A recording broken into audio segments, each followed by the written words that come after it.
Estamos aqui de volta para mais uma aula de História da Arte e nessa vez nós vamos abordar a arte na Idade dos Metais. Para quem não me conhece, eu sou o professor Victor Leão, sou professor de Música e Artes no IFCE Campus Itapipoca, e essa é a segunda aula do nosso curso de História da Arte, ou História das Artes.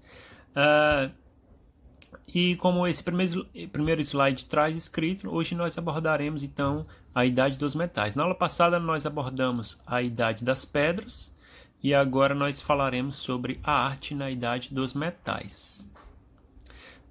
Dessa vez eu trouxe aqui o slide em PDF para não dar aquele erro que deu da outra vez na visualização no celular aqui, que acabou cortando o texto. Então, primeiramente, o que é a Idade dos Metais? Após a Idade da Pedra, houve a chamada Idade dos Metais. Ela aconteceu no período tardio da pré-história, geralmente entre 3.300 antes da Era Comum e 1.000 antes da Era Comum, dependendo da região. Eu vou parar por aqui para fazer uma observação, tá? Não sei se vocês lembram, na aula passada eu falei que essas datas aqui, na verdade, são um arredondamento, porque vai variar muito aí da região que está sendo analisada. Por exemplo, se eu estiver analisando, por exemplo, a região da Mesopotâmia, nós vamos ter aí uma data mais específica do início e do final da Idade dos Metais da Mesopotâmia. Se eu tiver, por exemplo, se eu estiver analisando por exemplo, outra região, o Egito, então as datas já serão diferentes, porque vai depender aí das características tecnológicas e culturais daquela região, do povo daquela região, certo? Para a gente poder definir se aquele povo se encontra na Idade da Pedra, na Idade dos Metais, na Idade Antiga e assim por diante. Seu início se dá a partir do momento em que o homem aprende a fundir metais. O que é fundir metais? O que é fundir um metal? É derreter um metal para poder pôr esse metal derretido, né? Primeiro você aquece o metal a temperaturas absurdamente elevadas para ele poder ficar fluido, para ele poder fluir, para ele ficar derretido, e então a gente põe esse metal em uma forma, tá? Essa forma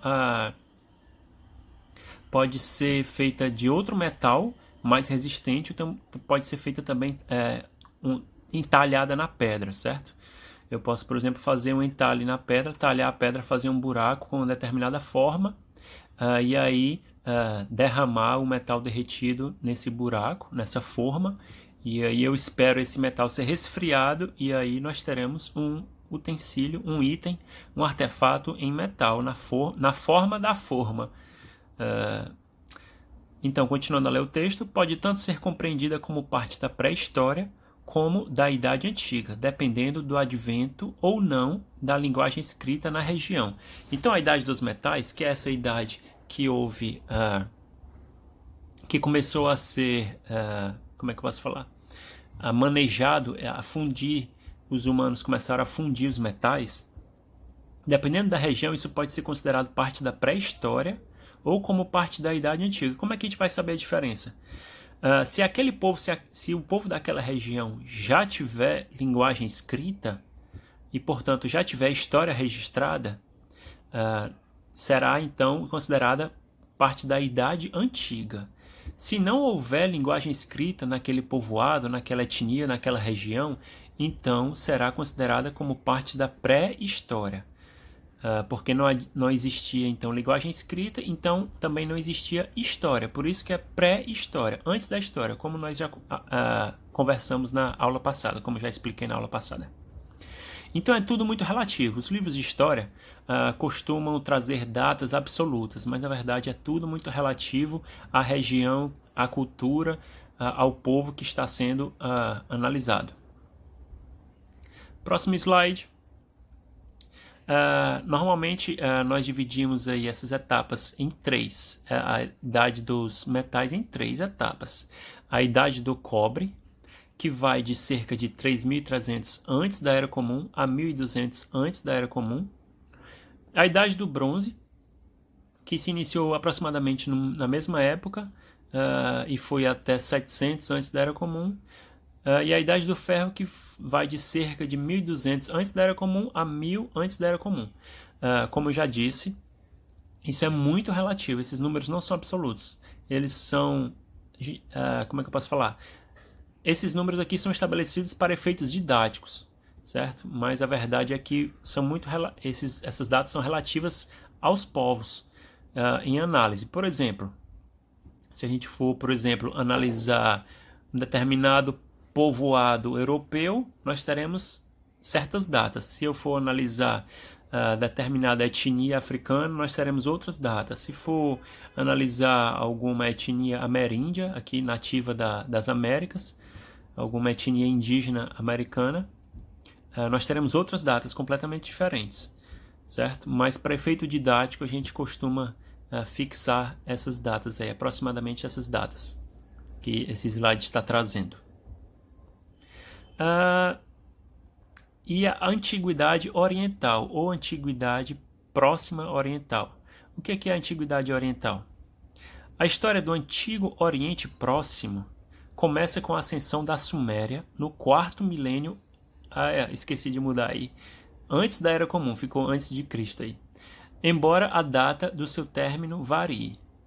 O Antigo Oriente Próximo era o lar das primeiras civilizações dentro de uma região que correspondia aproximadamente ao Oriente Médio moderno, que no caso eram a Mesopotâmia, que hoje em dia são o Iraque moderno, o sudeste da Turquia, o sudoeste do Irã e o nordeste da Síria e Kuwait, o Antigo Egito, o Antigo Irã e dentre outras regiões. Então aqui, na Idade dos Metais, nós iremos abordar tanto povoados que ainda estavam na pré-história, pois não possuíam linguagem escrita, como iremos também abordar povos que já possuíam linguagem escrita ali, que se situavam ali na região do Antigo Oriente Próximo, que é o que a gente chama de Antiguidade Oriental, que aconteceu milênios antes da Antiguidade Clássica, que é aquela que a gente estuda dos gregos, dos romanos e assim por diante. Vamos lá. Primeiro iremos abordar aqui o culto ao touro sagrado. Há diferentes crenças sobre o gado nas sociedades e religiões, com vacas, touros e bezerros sendo adorados em vários estágios da história, provavelmente se iniciando ainda no Paleolítico e se intensificando no Neolítico e na Idade dos Metais. Numerosos povos em todo o mundo cultuaram touros tidos como sagrados em um determinado momento. Então, como o texto traz, esse culto ao touro sagrado se iniciou desde o Paleolítico, ou seja, desde o início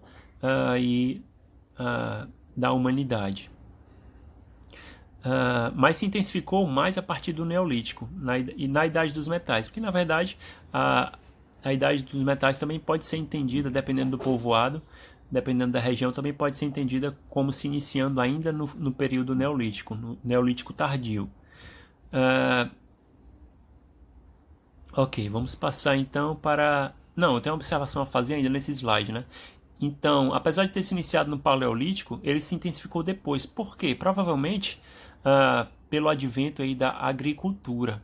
Com a agricultura, o touro, a vaca, o bezerro foram animais que tomaram um papel muito mais importante para os seres humanos.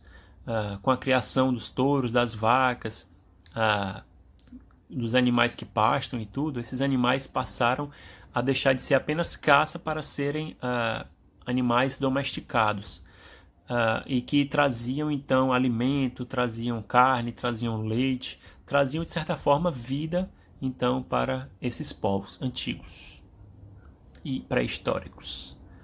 Próximo slide, damos continuidade ao culto bovino pelo mundo. No Egito se cultuava o touro sagrado Apis. Nas crenças do Oriente Próximo, El era às vezes retratado como forma humana, mas às vezes também era retratado como um touro, o deus touro. Na religião suméria, Marduk é o touro de Utu. No hinduísmo, o corcel de Shiva é Nandi, o touro. Até os nossos dias, bovinos são considerados sagrados no hinduísmo, no jainismo, no budismo e no zoroastrismo. Então, nessas 4 religiões que perduram até os dias atuais, esses animais também são considerados sagrados. Provavelmente você já deve ter visto em algum documentário, algum filme, que na Índia as vacas são consideradas sagradas. É porque na Índia, grande parte do povo indiano segue a religião hindu, é hinduísta ou budista. E esses animais são considerados sagrados. Na verdade, no budismo, de certa forma, todos os animais são considerados sagrados. E o que mais? Próximo slide. Então, eu trago aí essa fotografia dessa linda escultura, enorme escultura de Apis, que já foi mencionado no texto anterior, que era um touro sagrado venerado na região de Mênfis, identificado como filho de Ator. Essa escultura de Apis foi feita em calcário e era originalmente pintada, data da 30ª dinastia do Egito.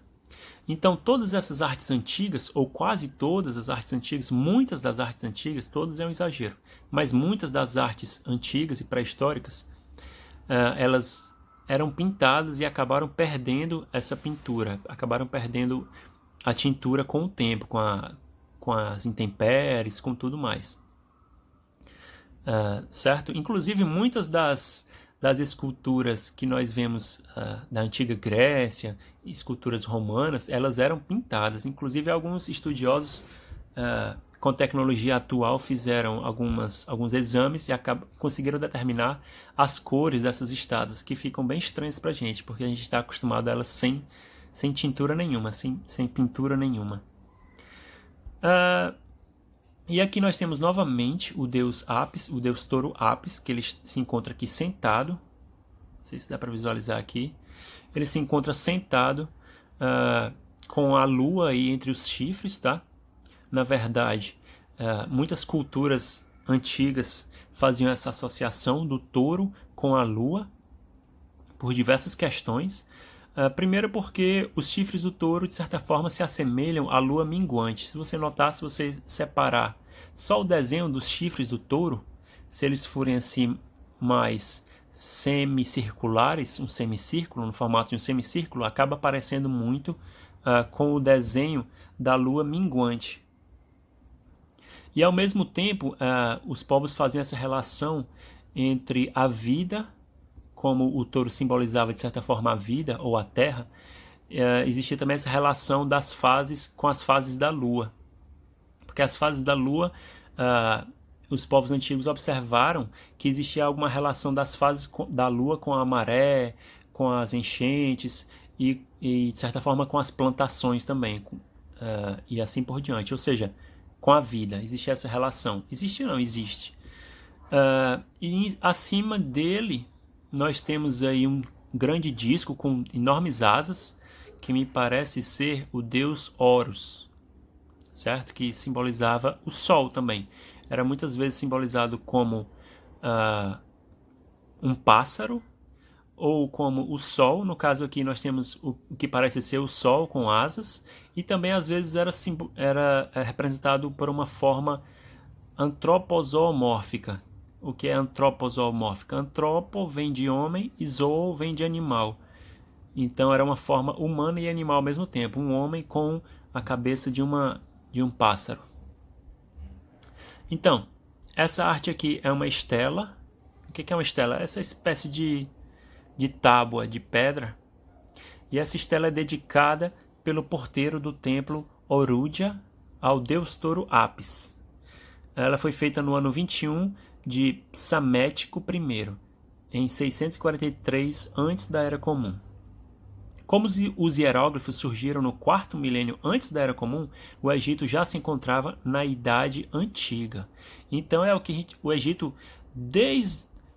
como o texto traz aqui, como eu escrevi, desde o 4º milênio antes da Era Comum, os hieróglifos já existiam. Ou seja, os egípcios, a civilização egípcia antiga, já possuía linguagem escrita. Então, desde o 4º milênio antes da Era Comum, eles já se encontravam aqui na Antiguidade Oriental. Ou seja, era um povo muito, muito avançado em diversas questões.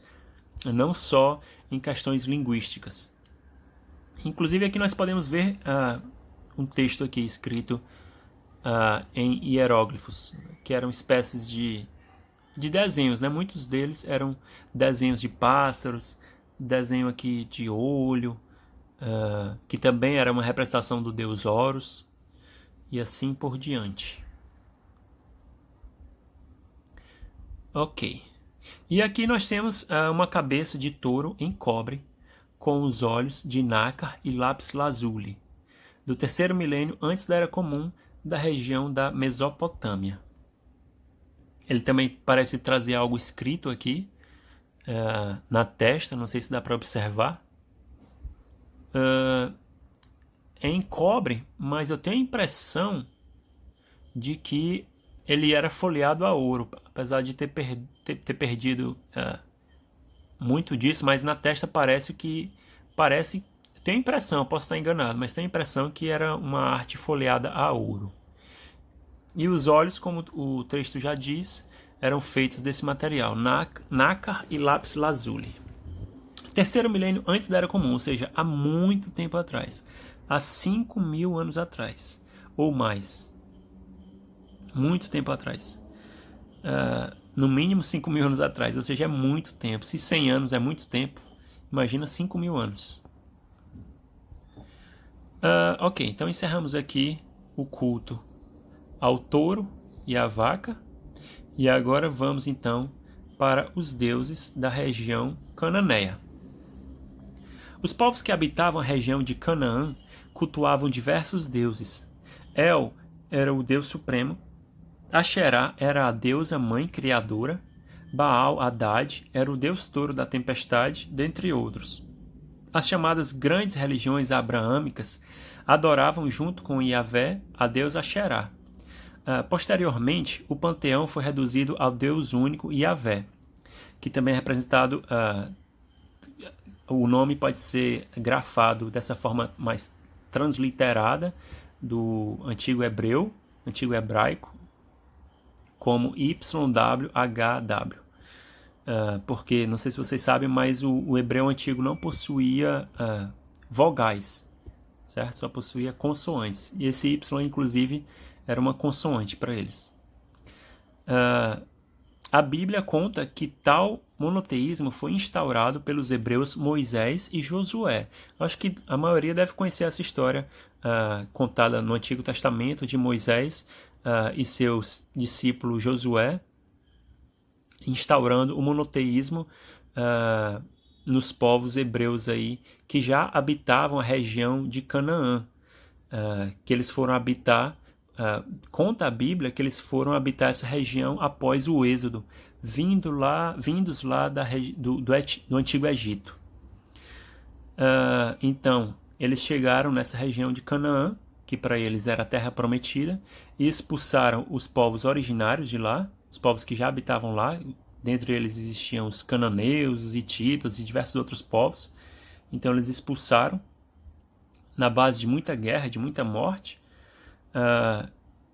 E a partir de Moisés e Josué, eles começaram então a implementar esse culto monoteísta ao Deus único, que podemos chamar de Yahvé, de Javé, Jeová. Existem várias formas para traduzir isso para português. Aqui nós temos então uma estatueta em bronze de um touro do século XII antes da Era Comum, da região da Samaria, atualmente parte da Cisjordânia e Israel, entre as antigas regiões da Galileia e Judéia. Provavelmente é uma representação zoomórfica do deus semita El, o touro El. Então, o deus El, o deus supremo, na verdade ele era um deus de diversos povoados ali daquela região, porque era muito próximo ali. Os acadianos, os sumérios, os cananeus, todos eles habitavam uma região ali muito próxima, eram todos vizinhos uns aos outros. Então as culturas de um povo acabavam influenciando, dando origem à cultura de outros povos vizinhos, como acontece hoje em dia. A gente chama isso de sincretismo, de certa forma. É um sincretismo por influência de povos circunvizinhos. Faltou a palavra aí. Então, essa estátua aí provavelmente é uma representação zoomórfica, ou seja, uma representação em forma de animal, no caso de um touro, do deus semita El, que também era chamado de touro El. Esse touro não está escrito errado não é português mesmo não, tá? Opa, deu um erro aqui. Então, na verdade, isso aqui também se encaixa no nosso tema anterior, que eram os touros sagrados, certo? E aqui nós temos a mesma divindade, só que aqui ele sendo representado em forma humana, ou seja, uma representação antropomórfica. Lembrando que ou antropo tem a ver com essa relação com o homem, certo? Ou seja, uma representação humana do mesmo deus El, também chamado de El Shaddai. Estátua de bronze folheada a ouro, datada entre 1400 e 1200 antes da Era Comum, localizada atualmente no Museu da Universidade de Chicago. Então aqui nós temos outra representação da mesma divindade, tá?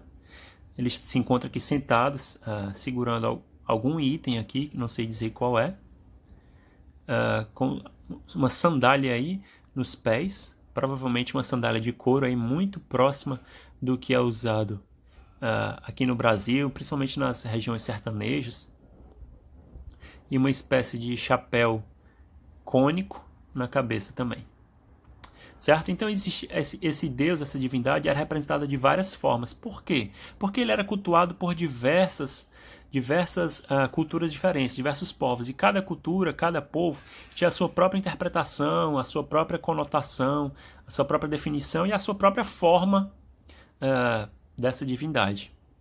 Então isso variava muito de região para região, de povo para povo, de etnia para etnia. E também variava conforme o passar do tempo, certo? A cultura ela é dinâmica, e sempre foi dinâmica, então ela está em constante alteração, em constante mudança. Então essas alterações também ocorrem no decorrer do tempo. Aqui nós temos então uma outra arte que representa a deusa Asherá. É uma estatueta de Asherá em cerâmica, datada entre o século VIII ao século VI antes da Era Comum, e se localiza atualmente no Museu Eretz em Israel. Asherá era a rainha consorte de diversos deuses do Oriente Próximo. O que é rainha consorte? Nós temos o rei, nós temos a rainha consorte. Era a rainha que fazia companhia ao rei, certo? Então, ao mesmo tempo aí, essas culturas traziam o deus rei, o deus supremo rei, El, mas também traziam aí a deusa rainha consorte Asherá. Então essa deusa rainha, essa deusa mãe rainha, ela era isso tudo ao mesmo tempo. Ela era a rainha ela era a deusa de diversas culturas daquela região, como eu já expliquei, eram regiões bem próximas.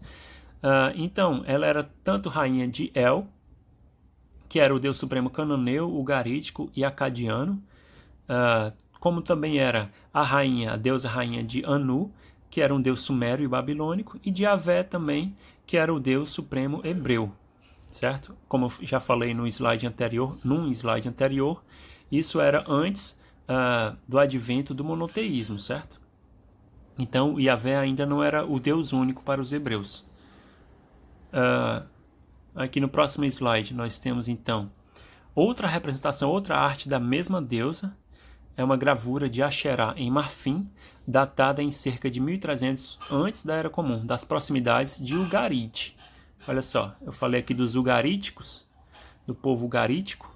Eles habitavam justamente essa região de Ugarit, que atualmente se localiza na cidade, na região de Ras Shamra, na Síria. A arte da Idade do Bronze, guardada atualmente no Museu do Louvre, Paris. Essa aqui já é bem mais trabalhada, apesar de ser mais antiga. Olha só que irônico, apesar de ser muito mais antiga, ela data de cerca de 1300 antes da Era Comum, e essa aqui data entre o século VIII e VI antes da Era Comum, ou seja, foi bem depois. Essa aqui é muito mais trabalhada, com detalhes muito mais sofisticados. Então, aqui nós vemos aqui a deusa Axerá com o busto desnudo, o busto nu, uma saia aqui bem trabalhada, os quadris bem largos, que nos fazem remeter aí às Vênus paleolíticas que nós abordamos na aula passada. Ela também tem o cabelo aí, que parece ser o cabelo amarrado, uma espécie de tiara e um colar também bem trabalhado, e ela parece segurar algum tipo de planta aí que está atraindo esses bodes. Temos 2 bodes, um bode em cada lado aí da deusa Axerá. Ok? Então aqui nós temos um busto que data de séculos depois, uma época bem posterior, mas ele é muito menos detalhado. Na verdade, ele é detalhes bem primitivos. E aqui não, aqui nós temos uma arte muito mais trabalhada. Essa aqui em marfim e essa em cerâmica. E aqui nós temos, ainda abordando aí o mesmo panteão aqui dos deuses da região cananeia. Nós temos aqui uma moeda, um dracma, que era uma moeda, no caso essa aqui era fenícia, um dracma fenício do século IV antes da Era Comum, atualmente exibido no Museu Britânico. Traz a imagem do Deus Supremo hebreu Yahvé, também conhecido como Javé, Jeová ou, como eu já falei, o tetragrama YHWH. Então nós temos aqui Yahvé segurando um pássaro e sentado sob alguma espécie de veículo, talvez. Parece ter 2 asas e uma roda. Então, isso aqui era a moeda da época, a moeda fenícia da época. E aqui nós temos mais outra divindade, o último exemplo de outra divindade aí dos povos da região de Canaã, que essa aqui é uma gravura na pedra de Baal Haddad, deus da tempestade nas culturas mesopotâmicas, cananeias e semitas por influência. Como eu já citei, os semitas, os povos semitas que deram origem aos hebreus, que deram origem aos judeus, eles invadiram aí a Canaã, a terra de Canaã, e acabaram, como é que eu posso falar? Acabaram sofrendo, a cultura deles acabou sofrendo influência aí dos povos que já habitavam aquela região, os povos cananeus e também os povos mesopotâmicos que habitavam aí a região próxima. No caso, essa arte aqui, essa gravura, data entre 700 a 300 antes da Era Comum. É uma gravura bem, como é que eu posso falar? Bem simplista, bem icônica, é uma espécie de ícone. O objetivo dela não é trazer uma arte elaborada, é trazer um ícone que representa aí a divindade Baal Haddad, que era o deus da tempestade. E que ele traz aí o que parece ser... Aqui nós temos o desenho que deixa mais claro, deixa a gente entender melhor. Como eu já citei, quando a gente falou do culto ao touro sagrado, o touro sagrado às vezes representava também a lua. Como vocês podem observar, os chifres aqui de Baal Haddad lembram muito a lua minguante, o formato da lua minguante. Ele também traz aí o que parece ser uma espada cingida na cintura. Isso aqui eu não sei se é uma borboleta, o que seria, ou se simboliza alguma outra coisa. Parece ser uma borboleta, posso estar enganado. Então é isso. Com esse aqui nós concluímos então alguns exemplos dessas divindades da região de Canaã. Mais alguns exemplos para terminar, mais alguns exemplos de artes. Aqui nós temos um vaso de prata e bronze procedente da região de Lagas, uma das cidades mais antigas da Mesopotâmia. Foi feito por Entemena, que era o rei de Lagas, o rei da região, em homenagem ao deus sumério da agricultura e da guerra Ninurta, também conhecido como Ningirsu ou Ningirsu. É um vaso muito trabalhado, que traz aqui novamente vacas, então está sempre girando em torno dos mesmos temas. Temos pássaros aqui, grandes pássaros também. Aqui embaixo parece ser um leão. Não sei se do lado do leão tem tem um animal com os chifres compridos. Eu não sei se é uma impala. Aí a gente precisaria de alguém que entende mais de animal. Não sei se é um impala, se é um carneiro selvagem. Aqui em cima eu já falei da vaca.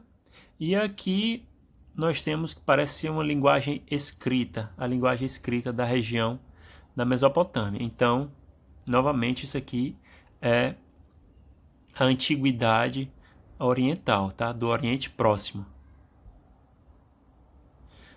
Mais um exemplo aqui de arte da Idade dos Metais. Nós temos uma estatueta de um homem de joelhos, dedicada por um habitante de Larsa, que era uma cidade da Suméria. E essa estátua era dedicada ao deus Amurru, pela vida do rei babilônico Hammurabi. Creio que todos vocês já ouviram falar muito de Hammurabi aí na disciplina de história. Essa arte aqui data do 2º milênio antes da Era Comum, ou seja, é uma arte muito antiga também. Nós temos muitos detalhes aqui. Esses detalhes acabam se corroendo, se perdendo com o tempo. Essas partes aqui, o rosto e as mãos parecem ser folheados a ouro, o que acaba se desgastando menos, tá? O ouro ele tem uma resistência muito grande às intempéries, ao tempo. Ele não enferruja e também é um excelente condutor, material condutor. Que mais? No último slide aqui nós temos então, para ilustrar, para exemplificar aí que essas artes não eram somente aí do Oriente Próximo, não eram somente da Europa. Na verdade, a Idade dos Metais aconteceu pelo mundo todo, em diferentes épocas, tá?